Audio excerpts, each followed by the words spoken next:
안녕하세요. 오늘도 사은살롱을 찾아주셔서 감사합니다. 저는 그동안 짓밟히고 있던 저의 기본적인 권리를 다시 쟁취해온 사람입니다. 손윗사람에겐 인사를 하고 식사를 마치면 상을 치우는 것처럼 그런 당연한 사실을 꼭 제대로 혼쭐을 내줘야만 아는 사람이 있어서 말이에요. 가족이라는 이름으로 참고 인내하다 보면 언젠간 스스로 깨닫겠지 싶었지만 그런 사람은 도무지 혼자서 깨우칠 줄을 모르더군요. 참고 참다가 결국은 제가 직접 나서서 알려줄 수밖에 없었던 지난날의 이야기를 여러분들께 들려드리겠습니다. 부디 재미있게 들어주세요. 저는 원래는 평범한 사무실에 다니던 직장인이었어요. 결혼 후에도 아이들을 키우며 요새 말로는 워킹맘으로 한동안 일을 했었죠. 하지만 저희 애들이 중학교에 한창 다니고 있었을 즈음에 시어머니가 쓰러지시는 일이 일어났어요. 시어머니는 홀로 40년 동안 반찬가게를 해오시며 워낙 주변 상가에 계신 분들 사이에서 인망이 두터우신 분이었는데요. 다만 평소에도 관절이 좋지 않아 고생을 하셨는데 그때 하필이면 일하시다가 무릎을 잘못 삐끗해 넘어지시면서 크게 다치신 거였어요. 다행히 평소에도 자주 놀러오던 빵집 사장님이 일찍 발견하시고 병원에 데려다 주셨기에 망정이지 정말 큰일 날 뻔한 사건이었죠. 어쨌든 그날 병원에서 저희는 시어머니가 류마티스 관절염이 진행 중이라는 청천벽력과도 같은 말을 들었고 시어머니의 병세는 하루가 다르게 악화되기 시작하셨습니다. 저는 오랜 고민 끝에 다니던 사무실을 관두고 전업주부로 전향하여 시어머니의 간병 생활을 시작했어요. 남들은 시어머니의 간병을 도맡아 하는 저를 대단하다고 해주었지만 사실 시어머니는 저에게 정말 친정 엄마처럼 잘해주셨기 때문에 제 입장에선 크게 어려운 결정은 아니었습니다.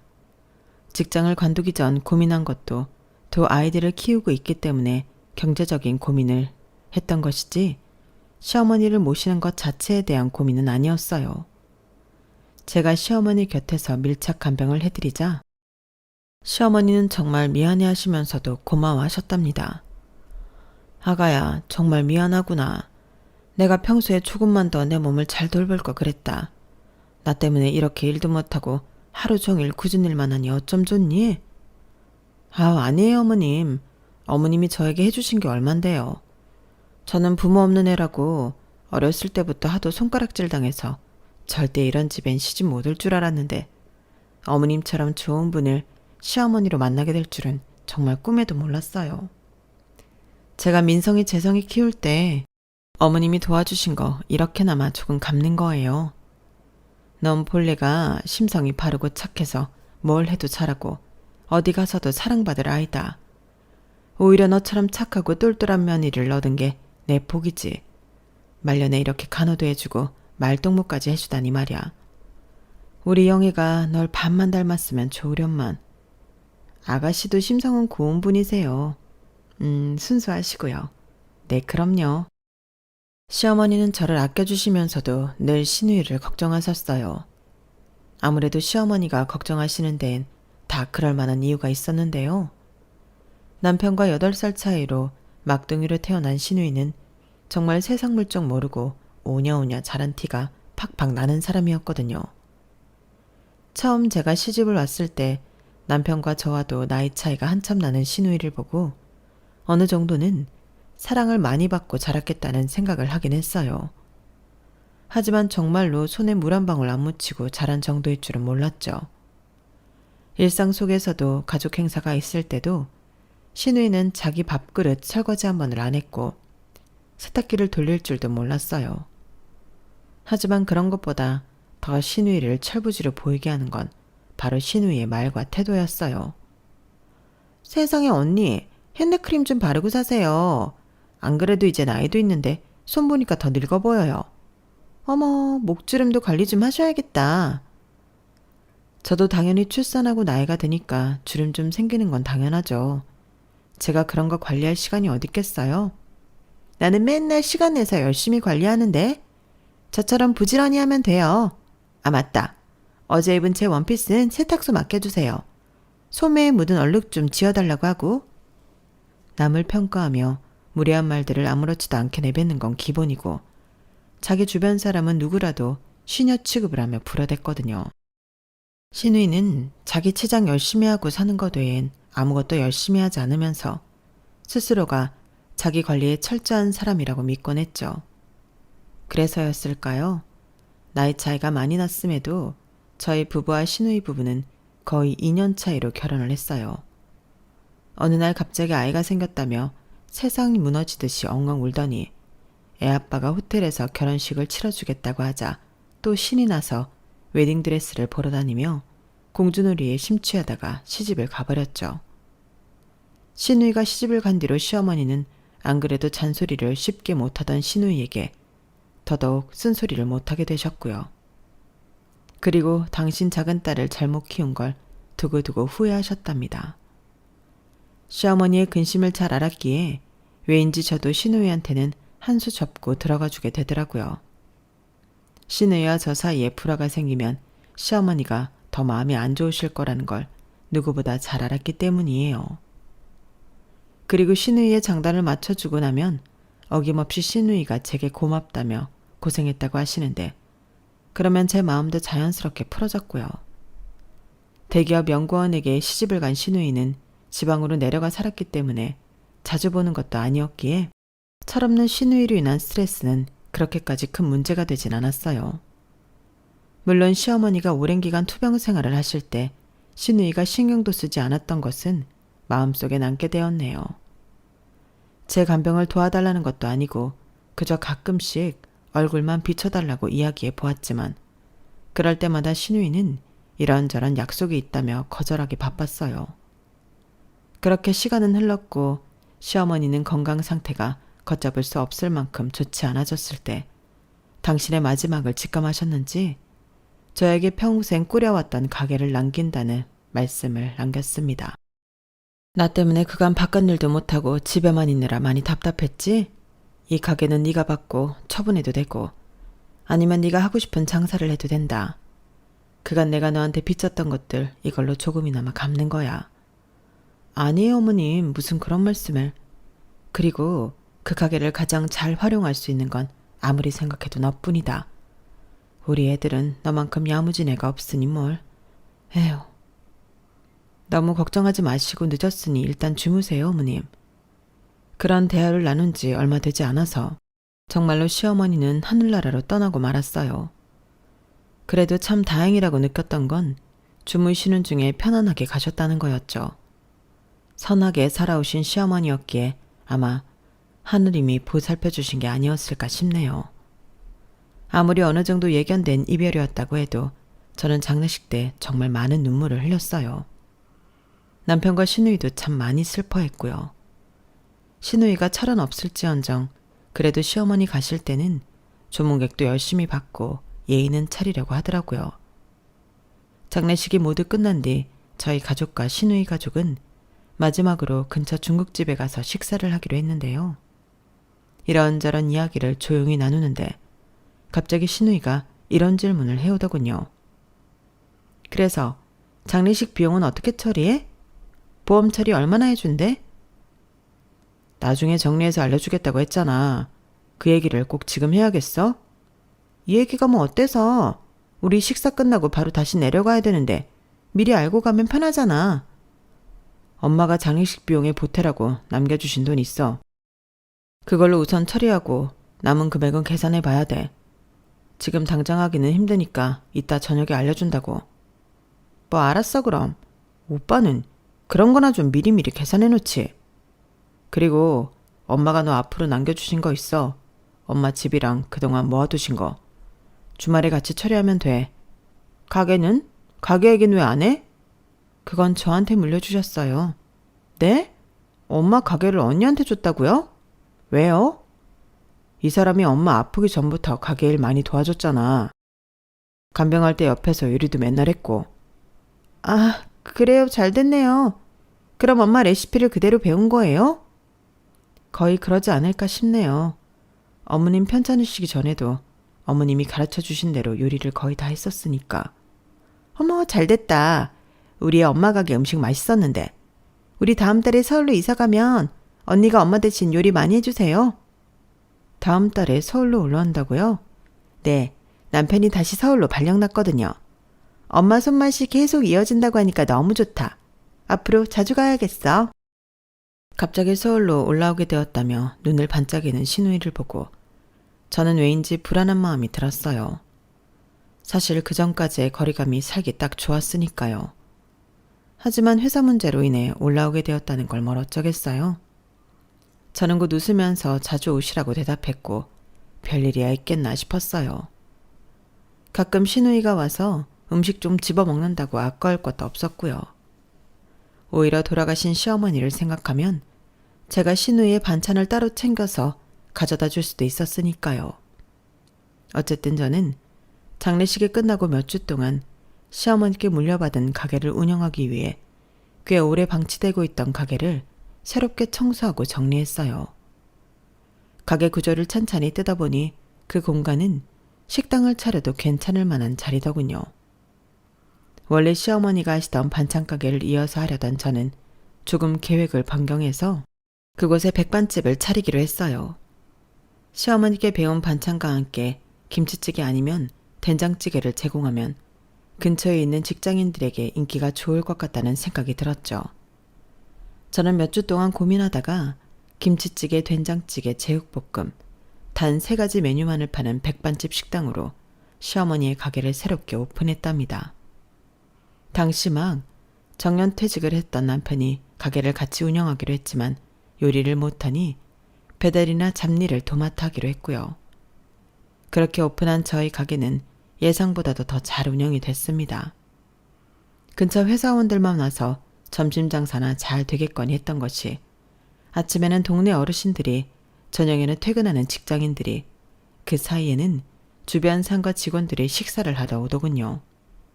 특히나 집밥처럼 맛있는 반찬을 내어드리니 혼자 사는 사람들이 정말 많이 오시는 것 같았어요. 돌아가신 시어머니 보시기에 흐뭇할 거라는 생각이 드는 만큼 저는 가게가 잘 될수록 더 열심히 일을 했답니다. 그렇게 한 1, 2개월이 지난 뒤 서울로 이사를 마친 신우이가 저희 가게를 드나들기 시작했어요. 그리고 신우이는 묘하게 제 신경을 긁기 시작했죠. 신우이는 처음 왔을 때부터 가게 안을 무슨 부동산 보러 온 사람처럼 매 눈으로 꼼꼼히 살피면서 저한테 인사는 하는 둥 마는 둥 하더라고요. 이삿짐 정리는 다 끝났어요? 네, 여기 김치찌개랑 된장찌개도 같이 주세요. 제가 말을 걸들 말든 메뉴판만 보면서 대충 손짓으로 음식만 시키면서 말이에요. 저는 그 모습에 약간 기분이 상하긴 했지만 별로 티내진 않고 상을 차려줬어요. 신우이는 제가 반찬을 놓고 물병도 가져다주는 모습을 한마디도 안 하고 깐깐한 눈으로 쳐다보는데 저는 무슨 TV에 나오는 유명 셰프한테 심사라도 받는 줄 알았네요. 언니, 김치찌개가 너무 싱거운 거 아니에요? 고기를 이렇게 많이 주면 대체 뭐가 남아요? 어머님한테 배운 대로 한 거예요. 고기 그 정도도 안 나오면 손님들 누가 오겠어요. 라면 사리는 저렇게 그냥 쌓아두는 거예요?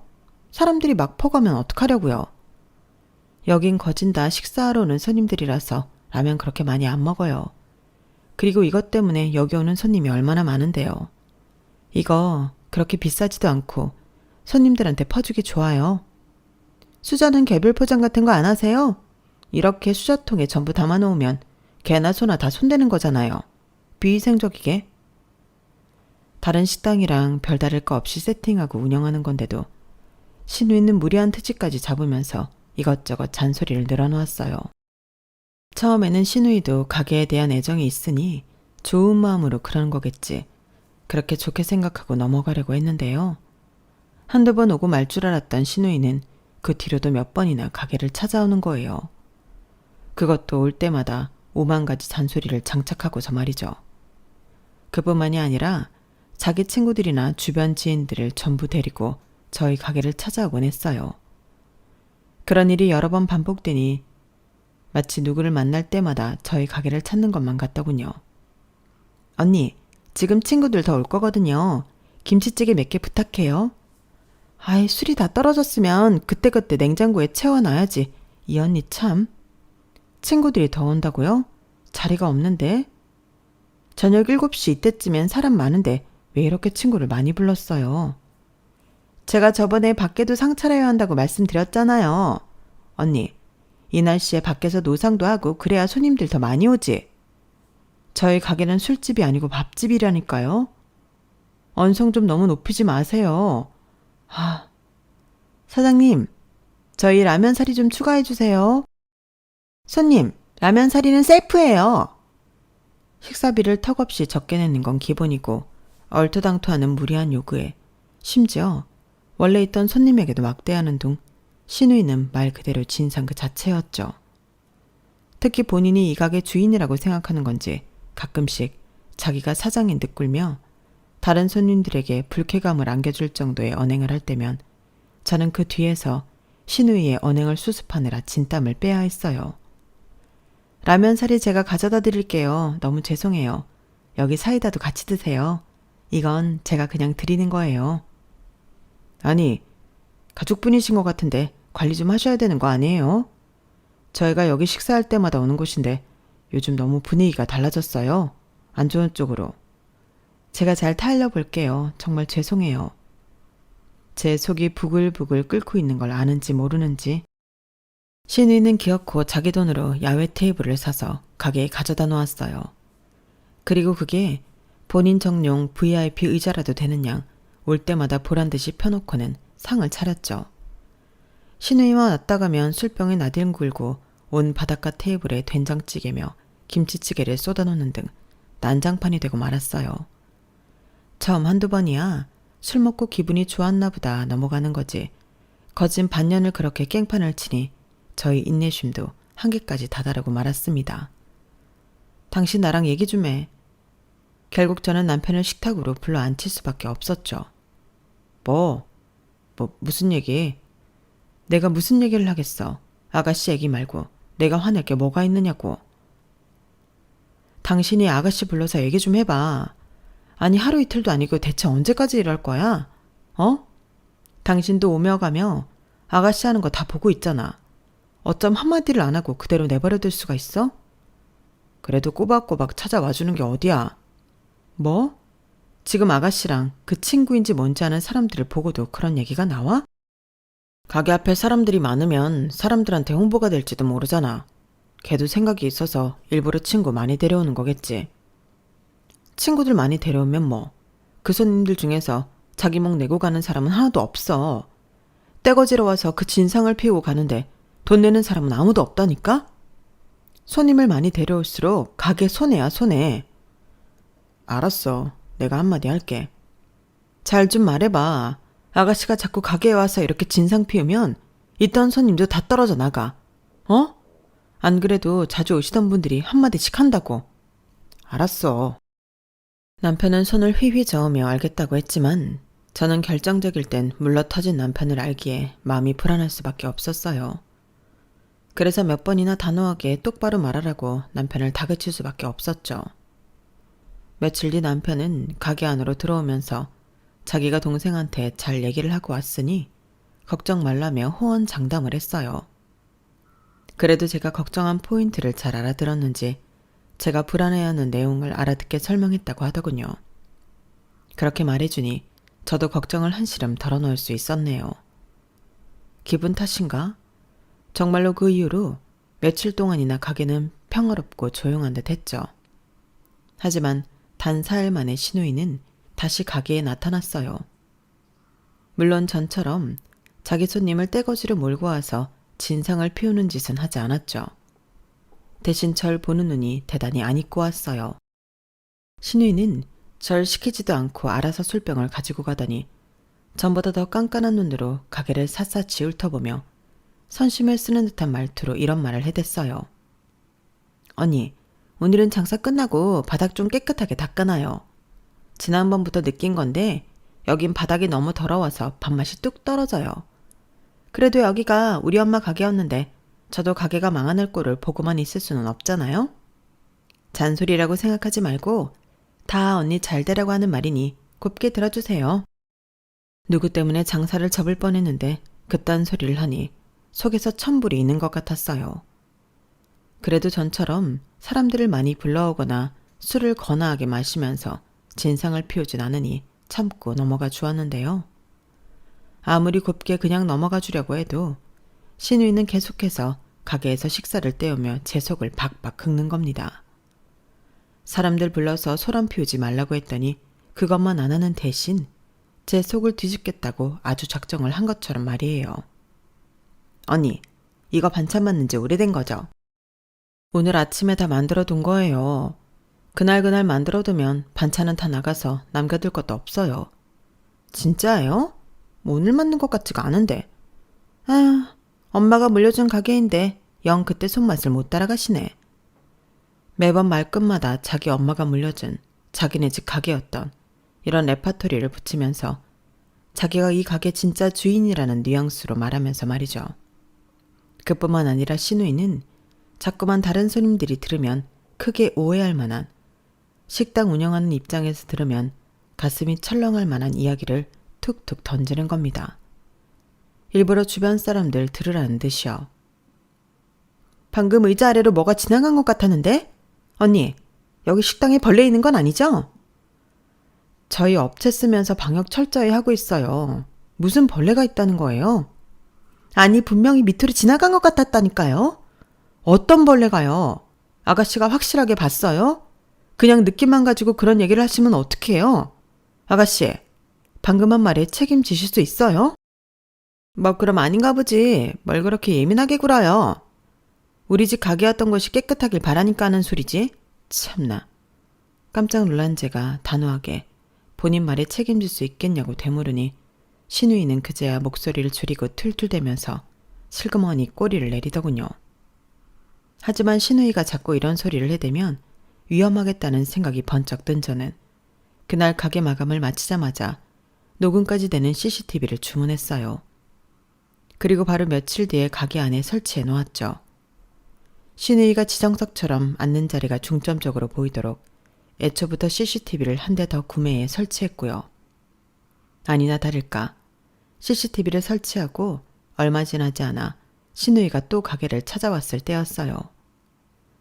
일부러 또 사람이 많은 시간대에 와서는 오자마자 밥도 먹기 전에 술부터 거나하게 마시더니 갑자기 작정한 듯 모함을 하려고 하더군요. 언니 여기 봐봐요. 여기. 지금 감자볶음에서 머리카락 나온 거 보여요? 안 보여요? 제가 찌개를 나르는데 난데없이 신우이가 날카로운 쇳소리로 소리를 지는 것이 그 시작이었죠. 저는 혹시나 하는 마음에 황급히 신우이 테이블로 가서 머리카락을 확인해 보았어요. 하지만 제 머리카락이라고 하기엔 신우이가 들고 있는 머리카락은 너무 길고 게다가 갈색으로 곱게 염색까지 되어 있었어요. 저와 남편은 둘 다 염색을 안 한 쇼컷머리였는데 말이에요. 저희 가족 중 머리 길이가 어깨를 넘어갈 정도로 길고 갈색으로 염색한 사람은 딱 한 명, 신우이 뿐이었죠. 저는 신우이가 치켜들고 있는 머리카락을 확인하자마자 주변 손님들이 다 들을 수 있을 만큼 명확한 목소리로 차분하게 말했습니다. 이건 저희 가게에서 나온 머리카락이 아니에요. 저희 가게에서 일하는 사람 중에는 이렇게 갈색으로 염색한 사람도 없고 머리가 이렇게 긴 사람도 없어요. 누구 머리카락이든 이런 게 반찬에서 나왔다는 것 자체가 음식 관리를 엉망으로 하고 있다는 거잖아요. 테이블 위에 음식 세팅해준 지 20분 지나서 저희 머리색도 아닌 머리카락이 발견된 게 100% 저희 가게 잘못이라는 건가요?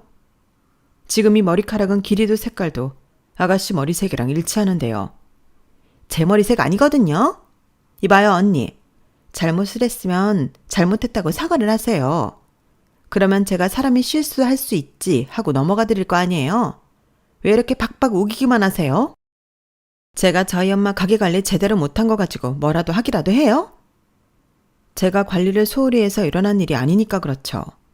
자꾸 허위 사실 얘기하면서 영업방해 하실 거면 이만 나가주세요. 다른 손님들한테 패끼치지 말고. 뭐라고요? 지금 말 다 했어요? 저희도 손님을 가려서 받을 권리가 있어요. 특히 의도적으로 저희 가게를 비방하려고 없는 사실을 만들어내고 다른 손님들께 피해를 끼쳤다면 더더욱이요. 미쳤어요? 손님을 가려받아? 참나. 언니, 전 여기 가게 주인 딸이에요. 원래 주인 딸이라고요. 남의 엄마가 물려준 가게로 먹고 살면서 주제 파기 안 되세요? 신우이가 언성을 높이자 가게 안 손님들이 전부 신우이 쪽을 쳐다봤어요. 남편이라도 있었으면 남편한테 신우이를 데리고 나가라고 했을 텐데 하필 그때 아들 자취방 관련한 일이 있어 부동산에 가 있었기에 저 혼자 신우이를 상대해야만 했죠. 저는 신우이의 아나무인한 태도에 머리 끝까지 화가 났지만 다른 손님들이 계시니 어쩔 수 없이 이를 악물고 다시 한번 화를 눌러 참고 말했죠. 좀 전에 말한 대로 목소리 낮추고 다른 손님들한테 패기치지 마세요. 할 말 있으면 이따 나가서 저랑 따로 얘기해요. 제가 왜요? 제가 왜 언니 말을 들어야 하는데요? 이 가게 전체가 다 우리 집 재산인데 언니가 뭔데 이래라 저래라 하시냐고요. 그때 볼일을 마치고 가게로 돌아온 남편이 깜짝 놀라 헐레벌떡 신우이 쪽으로 다가왔어요. 타이밍이 좋았던 게 조금만 늦었으면 저도 이성을 잃고 선 넘는 말들을 쏟아낼 뻔했네요. 남편은 신우이를 그 자리에서 가게 밖으로 끌고 나갔고 저도 신우이의 가방과 외투를 챙겨서 가게 밖으로 따라 나갔어요. 신우이는 취해서 똑바로 서지도 못한 채 남편에게 짜증을 있는 대로 부리고 있더군요. 남편은 신우이를 억지로 똑바로 세운 다음 혼을 내기 시작했어요. 너 대체 왜 이러는 거야? 무슨 술을 허구한 날 처먹어? 그것도 우리 가게에 와서. 내가 저번에 분명히 말했지? 우리 가게에서 진상짓 좀 그만하라고. 어? 근데 고세를 못 참고 또 와서 이 난리를 부리냐? 대체 왜 이러는 거야? 우리 엄마 가게에 오지도 못해? 어이가 없네. 원래 이거 다 내 거였어야 하는 재산이잖아. 내 가게에서 내 마음대로 못할 게 뭐야? 뭐? 이게 취했다고 아무 말이면 안 뺐네? 야, 너 이딴 식으로 굴 거면 앞으로 가게 오지 마. 어? 다시는 오지 말라고. 남편도 신우이한테 학을 떼며 화를 냈고 저는 억지로 신우이 외투를 입히고 가방을 둘러매주며 말을 거들었어요. 여기가 왜 아가씨 가게예요? 여긴 어머님이 엄연히 저한테 물려주신 제 가게라고요. 억지 좀 그만 부리고 집에 들어가요. 그리고 진짜 다시는 오지 마세요. 그럼 정말로 엄마가 날 냅두고 언니한테 공짜로 그 가게를 물려줬겠어요? 당연히 언니를 일꾼으로 삼은 거죠. 주제 파악이 그렇게 안 되세요? 내가 이 가게 진짜 주인이라고. 깍듯이 모셔도 모자랄 판에 이게 뭐 하는 짓이야? 신우이의 선을 넘는 발언의 그 순간 저는 정말로 칼을 빼들어야 할 때가 왔음을 직감했습니다. 술 취한 신우이한테 칼춤을 쳐봐야 의미가 없겠다 싶은 저는 일단 남편에게 알아서 신우이를 수습하고 들어오라고 하고 가게 안으로 들어가 버렸어요. 남편은 낑낑거리며 신우이를 끌고 택시를 잡으러 갔고 저는 가게로 들어가 남은 장사를 마쳤죠. 가게를 마감한 뒤 저는 집으로 돌아가지 않고 가게에 남아 그동안 찍혔던 CCTV 영상을 전부 모았어요. 신우이가 자기 머리카락을 일부러 집어넣고 화면상 아무런 기척도 느끼지 않다가 갑자기 절 보고 벌레 있는 거 아니냐고 언성을 높이는 것까지 전부 수집했죠. 소리는 녹음되지 않았지만 예전 CCTV에 신우이가 지인들을 데려와 술판을 벌이고 계산 한 번을 안 하고 가는 것도 전부 다 모았어요. 마지막으로 그동안 신우이가 먹기만 하고 계산하지 않은 모든 장부 내역까지 정리했죠. 새벽까지 자료 정리를 마친 뒤 변호사 사무실까지 알아보고 있는데 남편이 가게 안으로 들어오더군요. 당신 여기 있었어? 한참 찾았네. 집에 먼저 들어가서 자고 있는 줄 알았건만. 잘 왔어. 여기 앉아. 영애 그거 내가 크게 한 소리 했어. 내가 내일 개술에서 깨면 또 뭐라고 할 거야. 당신 걱정하지 마. 내가 다시는 영애가 여기 발 못 딛게. 웃기지 마. 당신 못하는 거 알아. 앉아. 화 많이 났어? 내가 이때까지 참아준 건 돌아가신 어머님에 대한 마음 때문이었지. 이 판을 뒤집을 생각이었으면 진작에 뒤집고도 남았어. 그래도 내가 직접 나서면 가족끼리 관계가 최악으로 안 좋아질까봐 참은 거야. 당신이 제대로 중재해주길 바랐는데 그것도 못하고 번번이 실패만 하니 이젠 나도 한계야. 왜 그래 무섭게. 그래서 뭐 어떻게 하려고? 저는 대답 대신 모아두었던 신우이의 만행에 대한 증거를 남편에게 들이밀었어요. 남편은 그걸 살펴보더니 할 말을 잃었죠. 신우이가 대부분의 진상짓을 남편이 밖에 있을 때 했기 때문에 남편도 그 정도였을 줄은 몰랐던 것 같아요. 저는 단호한 목소리로 말했어요. 내일 당장 가게 앞에 걸어놓을 테니 그런 줄 알아. 이제부터는 무조건 법대로 할 거야. 당신 노선 똑바로 정해. 지금부터는 여태 그랬던 것처럼 애매하게 굴 거면 끼어들지도 마. 그래도 법대로 한다니 그건 너무 심한 거 아니야? 그럼 당신이 혼자 가게 운영해. 혼자 요리하고 밥하고 재료 준비하고 어디 해봐봐. 내가 기꺼이 넘겨줄 테니까. 제 말에 남편은 아무 말도 못했어요. 남편도 제가 없으면 가게가 운영되지 않는단 걸 너무 잘 알고 있었거든요. 아가씨도 이제 40대야. 애엄마라고. 언제까지 싸고 둘래? 당신이 막내라고 우냐우냐 봐주는 건 그렇다 쳐도 더 이상 내 가게에 일방적으로 피해 끼치는 거 나 못 봐줘. 나 막지 마.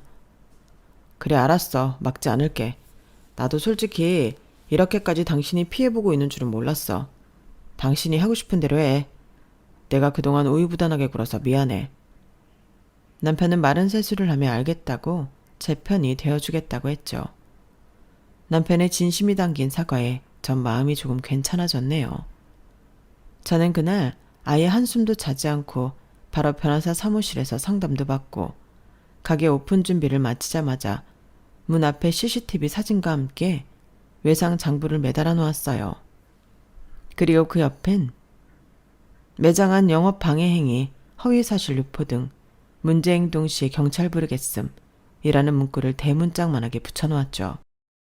그리고 이번 달 안으로 밀린 외상비 전부 갚지 않으면 무조건 법적으로 처리하겠다는 말도 함께 붙여놓았어요.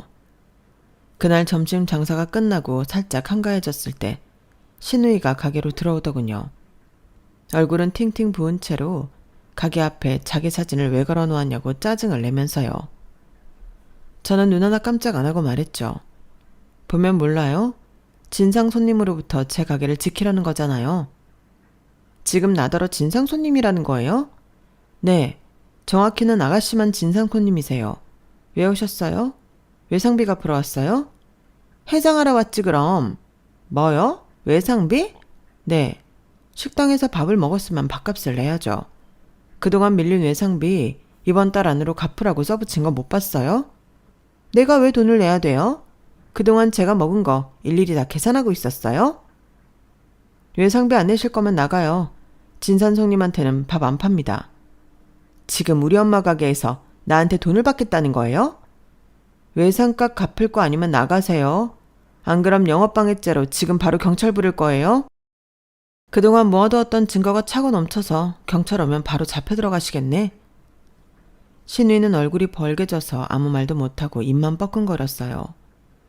저는 그런 신우이를 무시하고 계속 하던 일만 했죠. 잠시 뒤 씩씩거리던 신우이는 문을 박차고 나가더군요. 그렇게 문을 박차고 나갔던 신우이는 정확히 3일 만에 다시 저희 가게로 들어왔어요.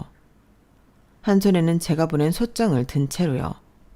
언니, 이게 뭐예요? 네? 이게 다 뭐냐고요? 뭐긴요, 몇 번을 말해요. 이거 다 아가씨가 먹은 밥값이에요. 이달 안에 갚으세요. 뭐라고요? 이 돈을 제가 어떻게 다?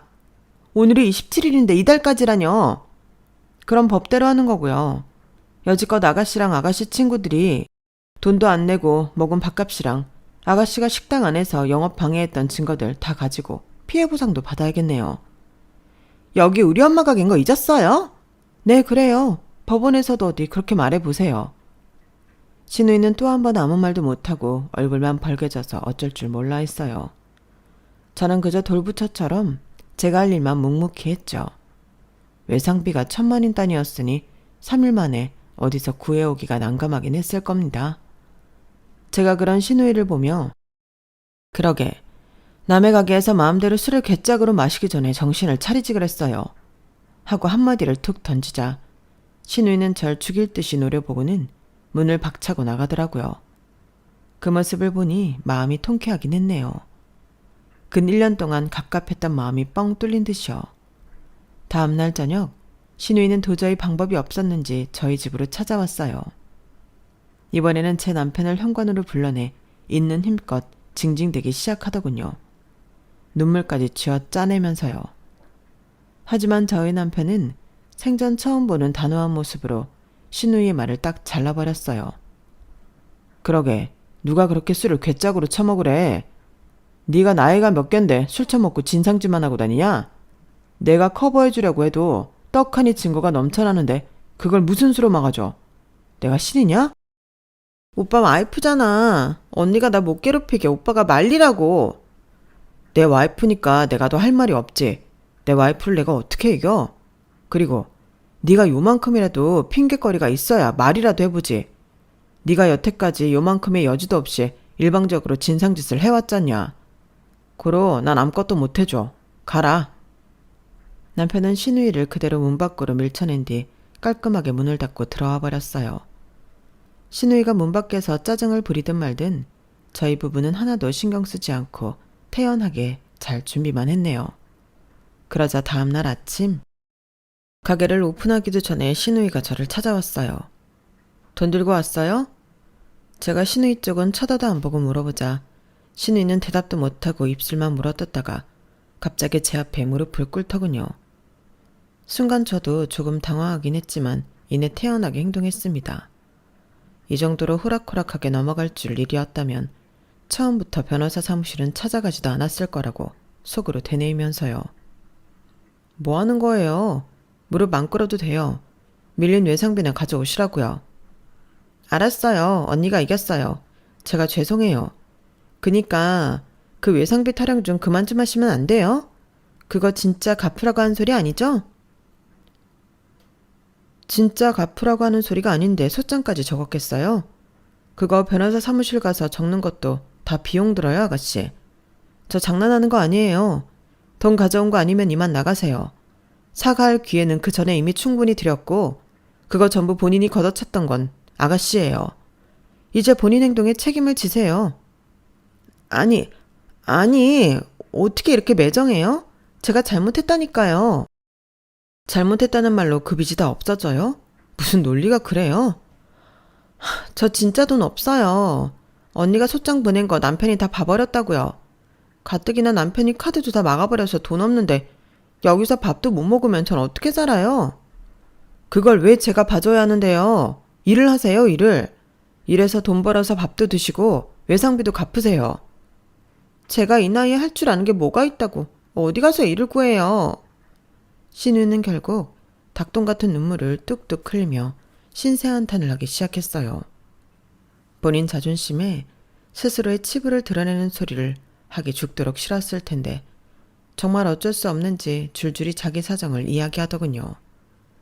신우이는 지방에서 살 때부터 자기 친구들이랑 술 먹는 걸 너무 좋아해서 한 달에 술값만 200~300만 원을 쓸 정도로 놀기만 했다고 해요. 그게 싫었던 신우이의 남편이 신우이 가족이 있는 서울로 올라오면 행동이 바뀔까 하고 서울로 직장을 옮긴 것이었는데요. 하지만 서울로 올라와도 신우이의 술버릇이 고쳐지지 않자 카드를 다 막아버리고 용돈도 주지 않았다고 합니다. 돈은 없지만 술자리를 끊을 수 없었던 신우이는 제 가게에 맨날 찾아와서 공짜 밥과 술을 얻어먹은 거였고요. 제가 보낸 소장을 본 신우이의 남편은 알아서 이 문제를 해결하지 않으면 이혼도 불사하겠다며 불같이 화를 냈다고 해요. 어떻게든 위기를 모면해야만 했던 신우이가 생각해낸 유일한 방법이 저를 찾아와 무릎까지 꿇으면서 싹싹 비는 것이었던 거고요. 신우이의 이야기를 들으니 신우이의 인성과 상관없이 그냥 처지가 딱하다는 생각이 들더군요. 물론 저야 어려서부터 일을 하고 성실하게 살아야 했던 사람이니 그게 몸에 익혀진 거지 신우이는 평생 오냐오냐 이쁨만 받고 자라서 스스로를 책임지는 방법을 전혀 모르는 것 같았거든요. 저는 가만히 생각을 하다가 신우이한테 이런 제안을 했습니다. 그럼 저희 가게에서 일하세요. 매일 저랑 똑같이 일하고 아가씨 월급 중 일부는 제가 알코올 의존센터 치료비로 먼저 결제해버릴 거예요. 그러니 거기 가서 꾸준히 상담도 받으세요. 상담비를 제외한 금액도 반은 외상비를 갖고 반만 드릴 거예요. 이 조건으로 일하시겠어요? 여기서요? 나 요리 못하는데? 그럼 이혼 당하시든가요. 외상비도 알아서 갚으시고. 알았어요 그럼. 신우이는 울며 겨자먹기로 제 제안을 받아들였어요. 저는 그날 바로 신우이에게 머리는 까맣게 염색해오고 화려한 손톱도 전부 말끔하게 지우고 오라고 했습니다. 그리고 바로 다음 날부터 신우이와 함께 일하기 시작했죠. 제 결정을 들은 저희 남편은 오히려 저에게 너무 고맙다며 자기가 일을 똑부러지게 가르치겠다며 나섰어요. 진작 그랬어야 했는데 말이야. 내가 영애고고 이제 배달도 시켜먹고 재료 손질도 전부 시켜야겠어. 당신은 걱정하지 마. 내가 다 알아서 할게. 당신도 재료 손질 잘 못하면서 누굴 가르쳐? 오버하지 말고 얌전히 있어. 당신이 영애 사람 만들어주니까 고마워서 그렇지. 너스레를 떨던 남편은 의외로 정말 신우이를 철저하게 관리 감독했어요. 신우이가 요리는 물론이고 서빙도 제대로 못하자 끊임없이 잔소리를 하며 조금이라도 나태해지지 않게 했죠. 신우이의 남편도 신우이가 저희 가게에서 일한다고 하니 반색을 하며 저희를 찾아왔어요. 저희 부부한테 선물까지 들고 오더니 신우이 몰래 외상비를 다 갚아도 계속 일하게 붙잡고 있어달라고 부탁을 했죠. 가족들이 전부 제 편을 들어주니 저도 수월하게 신우이를 데리고 장사를 할 수 있었답니다. 신우이는 처음에는 찌개가 뜨겁다고 울상, 재료 손질하다 손톱 밑이 물들었다고 울상, 아주 매일같이 징징대더니 약 4개월이 지난 요즘은 수월하게 일을 하고 있어요. 손님들한테 좀처럼 친절하게 응대도 못하던 사람이 조금씩 손님들이랑 웃으며 얘기도 할 수 있게 되었고요. 알코올 의존증 치료도 꾸준히 받으면서 지금은 술을 안 먹은 지 한 달이 훌쩍 넘었답니다. 이제는 안색도 좋아지고 같이 가게 오픈 준비를 할 때면 두런두런 담소도 나눌 만큼 저희는 가까워지게 되었어요. 중간 과정이 힘들었지만 돌이켜 생각해보면 결국 이렇게 서로 잘 지내게 되어 시어머니가 하늘에서 보시기에도 좋아하실 거라는 생각도 드는 요즘입니다. 제 이야기는 여기서 마치겠습니다. 들어주셔서 감사합니다. 가족과 잘 살 수 있도록 응원해주세요. 그럼 다들 행복하시고 부자 되세요. 여러분, 사연 댓글에 응원과 현명한 조언 부탁드려요. 좋아요와 구독은 저에게 큰 힘이 됩니다. 오늘도 좋은 일 가득하세요.